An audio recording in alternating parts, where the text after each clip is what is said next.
Welcome back to the Leadership Momentum Sprint. I'm Isaac Wambua, and today we're building one more piece of your leadership foundation. Every day is another step toward clarity, confidence, and unstoppable momentum. Let's jump in. Before you can lead anyone, you have to be able to lead yourself. Welcome to day 8 of the Leadership Momentum Sprint. We made it to the second week. So, congratulations.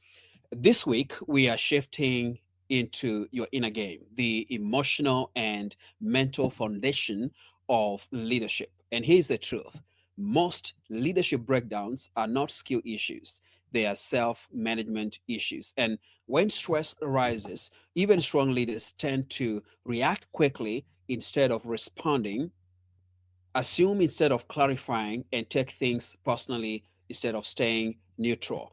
And they also tend to make decisions emotionally instead of strategically. And when you do that, your team feels all of that. So let's get to the training here.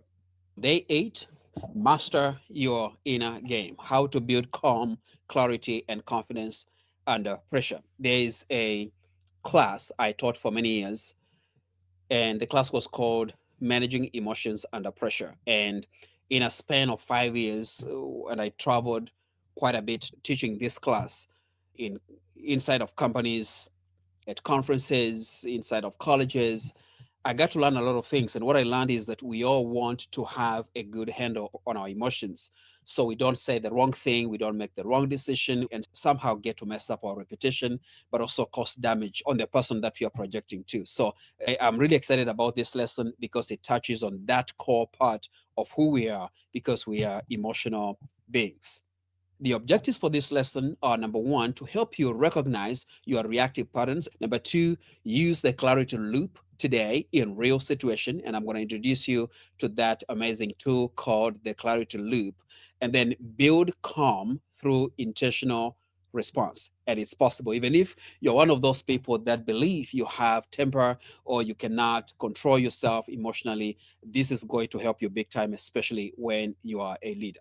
So, why do you need to take a good control over your emotions? Now, part of this is emotional intelligence. Emotional intelligence, from a basic perspective, is the ability to recognize and manage your own emotions, as well as being able to recognize other people's emotions and influence them to manage their own emotions. And of course, when you go back to the beginning of this 30-day sprint, lesson number 1 and 2, we talked about leadership being influence. You get to influence people to do the thing that they're supposed to do willingly. So your inner game matters because stress hijacks decision making. When you get all worked up, you cannot think clearly. So you need to master your inner game so you can make the right decisions. Number two is that emotion overrides logic. It doesn't matter how logical you are. When you get worked up, when you get emotional, whether it's on the happy side or the other side, then your emotions are going to override your logic and you are likely to make the wrong decisions. If you're making decisions just for your own behalf, which of course we need to make good decisions, there's less damage that's likely to be made. But when you're making decisions on behalf of your team or on behalf of your company, it can be very detrimental. So you need to make sure you can engage your emotions, but also your logic. And that's why you need to not just control your emotions, but be able to manage them. Number three, leaders should set the emotional tone of the team. I am in the process of writing my next book, which will come out here uh, probably February or March of 2026. The book is being edited right now as we speak. And as I was doing research for this particular book, I came across some interesting information. And one of them was, whenever a leader walks into a room, they don't just bring themselves, the physical self, they bring the emotional self, they bring the vibe, they bring the feeling, they get to either up or down the temperature. So your emotional tone is going to be set by you as the leader. So leaders get to set the emotional tone of the team and every room you walk into. And lastly, your inner game matters because clarity builds leadership confidence. We all need that. And especially when you're starting out, either as a new manager or a leader who has never been trained before, you're likely to be all nervous. And Confidence is going to be in terms of your communication and saying the right thing, whichever the right thing is for your company. Obviously, we have some universal way of communication: being professional, being respectful, exercising empathy, slowing down, listening to people. All those good things need to be universal. It doesn't matter which company you work for. So, let's talk about the clarity loop. As I mentioned, your internal state is going to set the tone for the entire team. And that's why today I'm going to introduce you to one of the most important and powerful tools I've ever developed, and that's the clarity loop. The clarity loop is going to help you manage your emotions, but also be able to make the right decisions and slow down. So, the first step is to pause, process, prioritize, and then proceed. This is how you take your power back in the moment. You pause when something triggers you. And the key thing is for you to slow the reaction. This is how you take your power back in the moment. You pause when something triggers you: a tense email, a missed deadline, or a comment in a meeting. Your job is not to react, it's to pause. And the key thing on this stage of the clarity loop is to slow the reaction. I talked about the program I conducted for many years, which was managing emotions under pressure. And one of the things we worked on is how people form perceptions. And what we established was there's usually what we call the trigger, the stimuli. Something comes to you, whether someone says something or you hear something or you read something, that's a stimuli, that's a trigger. And then you process that information through a filter: past experiences, your perception about that thing, or what you've done before and what someone has said before, and then you form a perception about a person or that situation. And what we taught was whenever you get a stimuli or something is said and you get triggered, you need to slow down the response by even 30 seconds. And that's likely to help you make a very good decision. Even a 3-second pause, by the way, can prevent a 3-day problem. So, as a leader, don't just jump in and react when something happens. The second thing is process. You got to ask yourself what actually happened. And you need to be able to establish the facts. Sit down and write down what happened, seek information, talk to the people that are involved. And also ask yourself, what story am I telling myself? I said we get to take information and we run it through a filter: our past experiences, our perceptions of that thing, what has happened in the past. So just ask yourself, what story am I telling myself about what happened? And then also ask yourself, what am I feeling right now? It's okay for you to slow down and just write down exactly what you're feeling. So, processing is going to help you separate facts from the stories so you can respond with clarity rather than emotion. Let's go to the next step, which is prioritize. On this stage, you just need to ask yourself what matters most right now. Most of the times, when you are all worked up and emotionally charged, everything seems important. The justification of how you're feeling, or try to give someone a piece of your mind, or try to straighten up things, and you say, I got to get to the bottom of this thing. Everything sounds like a priority, but you got to ask yourself what matters the most right now. And most of the times, you'll find it's not even giving that person a piece of your mind or reacting to it. Most likely, that's not what matters the most right now. And then ask yourself, what outcome am I actually trying to create?